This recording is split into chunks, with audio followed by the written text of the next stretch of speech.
ये नरेंद्र मोदी के लिए बहुत बड़ा मसला है। वो कहते हैं हम इसको अंडर एस्टिमेट नहीं करने देंगे, हम खड़े हैं। ये सिग्नल दिया है इंडिया ने। मैं आपको एक बात बताऊं, इंडिया डी-डॉलराइजेशन में जाएगा।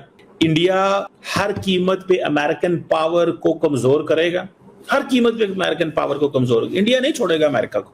ये अमेरिकन हैं, उनको समझ नहीं अभी आ रही, लेकिन इंडिया नहीं छोड़ेगा अमेरिका को, क्योंकि at the heart of India देखिए उनकी डेकेड्स ओल्ड पॉलिसी है। वो कहते हैं ना, if you know history you can talk about present and you can predict future.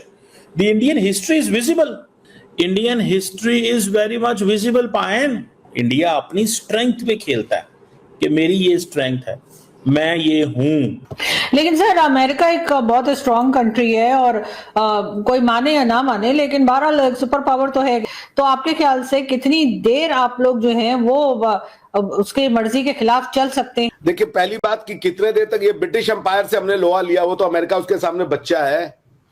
British empire तो कहते थे कि the sun never sets in the British Empire, क्योंकि वो ईस्ट में भी थे वेस्ट में भी थे। उन्होंने कहा हाँ, एक ऐसा भी समय था, वो भूल गए, वो दोनों भूल गए। एक ऐसा भी समय था कि जब अमेरिका ने, जब प्रेसिडेंट ओबामा का दौर था, तो बिन लादेन को वहां से उठाया था। जय हिंद दोस्तों, जयशंकर साहब के दिए गए बयानों से अब एक गर्मी सी आने लगी है भारत और ट्रंप टैरिफ के बीच में। दरअसल टैरिफ के दबाव में वो चाहते थे कि भारत उनकी बात माने, रशियन ऑयल ना खरीदे, अपनी इकोनॉमी डूबने दे। तो यहां उनको दो टूक जवाब मिल चुका है। लेकिन पाकिस्तानी ये कह रहे हैं कि भारत खड़ा हो उठा है। भारत क्या अमेरिका का काउंटर कर पाएगा, अमेरिका को पीछे धकेल पाएगा? तो यहां पर जवाब मिलता है कि हम तो ब्रिटिशर्स को 400 साल तक झेले हैं और ब्रिटिशर्स को हमने धक्का दिया है, ब्रिटिशर से हमने जंग जीती है, तो ये अमेरिका क्या चीज है? जयशंकर ने सीधा सीधा अमेरिकन को ये कहा है कि वी हैव रेड लाइंस। और ये जो इंडिया यूएस ट्रेड डील है, इसके ऊपर वो कह रहे हैं कि जो आप हमें तंग कर रहे हैं, हमारे साथ आप ज्यादती कर रहे हैं, दिस इज अनफेयर। और आप अगर रशिया के तेल से आपको बहुत प्रॉब्लम है तो आप ना खरीदें, आप ये तेल ना खरीदें, हम दुनिया में कहीं और बेच देंगे। वो कहते हैं ये चाइना के ऊपर ये कानून अप्लाई नहीं होता, ये इंडिया के ऊपर कानून आपके अप्लाई होते हैं, तो हम ये नहीं बर्दाश्त करने वाले। वो कह रहे हैं रशिया से जो 51% LNG है वो यूरोप ले रहा है, चाइना 21%, जापान 18%। वो कहते हैं क्रूड ऑयल हम 38% ले रहे हैं, चाइना 48%, 47% ले रहा है।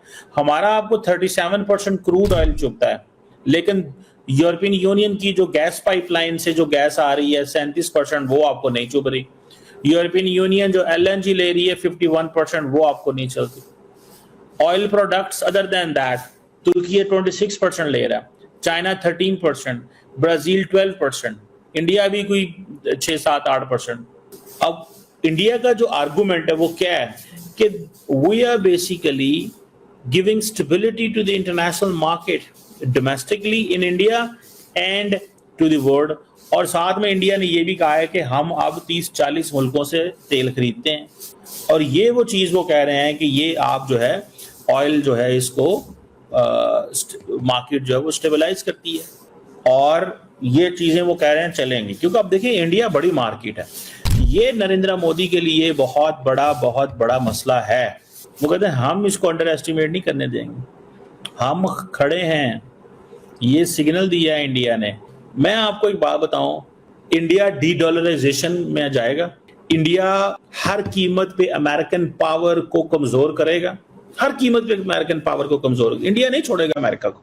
ये अमेरिकन हैं, उनको समझ नहीं अभी आ रही, लेकिन इंडिया नहीं छोड़ेगा अमेरिका को, क्योंकि at the heart of India देखिए उनकी डेकेड्स ओल्ड पॉलिसी है। वो कहते हैं ना, if you know history you can talk about present and you can predict future.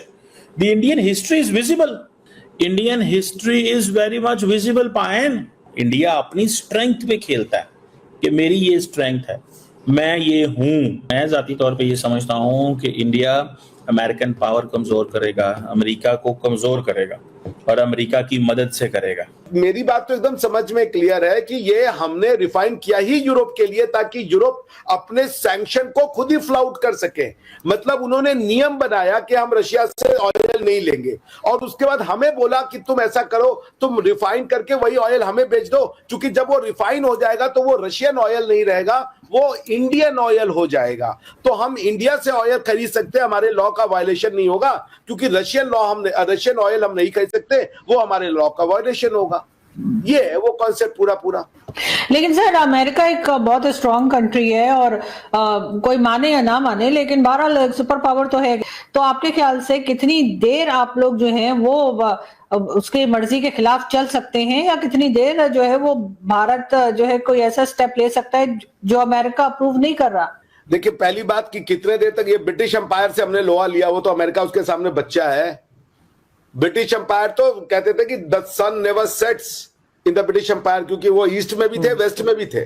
और दूसरी चीज, हम अमेरिका से लोहा नहीं ले रहे, अमेरिका हमसे लोहा ले रहा है। हमें वो कह रहा है कि जो हमारे वो यूके के जो हमारे एम्बेसडर साहब विक्रम दोरई स्वामी साहब, उन्होंने भी बड़ा अच्छा कहा, हम क्या करें, हम तेल नहीं खरीदे, हम अपनी इकोनॉमी बंद कर दे, क्योंकि अमेरिका कह रहा है कि रशियन ऑयल मत खरीदो। यूरोपियन यूनियन का रशियन ऑयल उसको नहीं वॉर को फाइनेंस कर रहा है, सिर्फ इंडियन ऑयल, इंडियन का पैसा ही वो फाइनेंस कर रहा है, चाइना का ऑयल का खरीदना फाइनेंस नहीं कर रहा है। तो उन्होंने बड़ा अच्छा कहा कि should be shut down our economy just because America कह रहा है कि इंडिया ही मत खरीदे। अमेरिका खुद रशिया के साथ फर्टिलाइजर खरीद रहा है, तो आप अपना ट्रेड बंद करो पहले, और आप हमसे कह रहे हो कि भाई आप वो बंद करो। अगर आपको नियम, if you talk about rule based system ना, रूल बेस्ड इंटरनेशनल लॉ चाहिए, रूल बेस्ड इंटरनेशनल ऑर्डर चाहिए, तो कहां है रूल? चाइना, आप पहली बात, आप होते कौन हो सैंक्शन लगाने वाले? यूएन से बात करो आप। दूसरी चीज, चलिए आपने लगा दिया, तो चाइना को क्यों नहीं लगाया? अब जो इंडिया के जयशंकर साहब हैं, डॉक्टर जयशंकर, उन्होंने ताना दिया, उन्होंने टीज किया पाकिस्तान को। और वो कैसे किया है कि कुछ बातचीत हो रही थी जिसमें उन्होंने जो है ना बिन लादेन को कपड़े में लपेट के धड़ करके मुंह पे मार दिया कि ये लो, ऐप फड़ लो। दोस्तों, वहीं नरेंद्र मोदी के बारे में कह रहे हैं पाकिस्तानी कि दिखने में तो बड़े शांत दिखते हैं लेकिन अंदर से ज्वालामुखी धधक रहा है। चीमा साहब का कहना है कि ट्रंप ने गलत छेड़ दिया है भारत को, अब भारत ट्रंप को नहीं छोड़ेगा, अमेरिका को नहीं छोड़ेगा और भारत डी डॉलराइजेशन की तरफ जाएगा। ऐसे बोल बोल के पाकिस्तानी डी डॉलराइजेशन करा देंगे। दरअसल अब दुनिया चाहती है कि एक सेपरेट, एक अलग करेंसी निकले जो कि डॉलर डोमिनेंस को खत्म करे, क्योंकि आपने देखा रशिया यूक्रेन वॉर के समय पर किस तरह से रशियंस के अरबों डॉलर के अकाउंट्स फ्रीज कर दिए गए थे। इसी तरह से वो भारत के बारे में भी बात कर रहा है कि भैया अगर तुमने अमेरिका से माल बेचकर डॉलर कमाए हैं तो उसका इस्तेमाल कैसे करना है ये हम तुम्हें बताएंगे। अब देखिए कितना डिक्टेटरशिप यहां पर दिख रही है कि माल तुम बनाओ और हमें बेचो, जो डॉलर कमाओ और खर्च करने के लिए हम तुम्हें बताएंगे तुम्हें कहां खर्च करना है। तो क्या भारत इसको बहुत लाइटली लेने वाला है? आप समझ सकते हैं कि भारत, चाइना, रशिया सभी का मन हो चुका है और खासतौर पर ब्राजील का तो हो ही गया है कि भैया एक अलग की करेंसी निकलनी चाहिए। सभी ने माइंड बना लिया है कि एक ब्रिक्स की करेंसी होनी चाहिए। और हाल ही में आपने ब्रिक्स के बिल्स भी देखे होंगे जो इंटरनेट पे काफी सर्कुलेट हो रहे थे, जिसके बाद डोनाल्ड ट्रंप का भी आग बबूला भी हुआ था।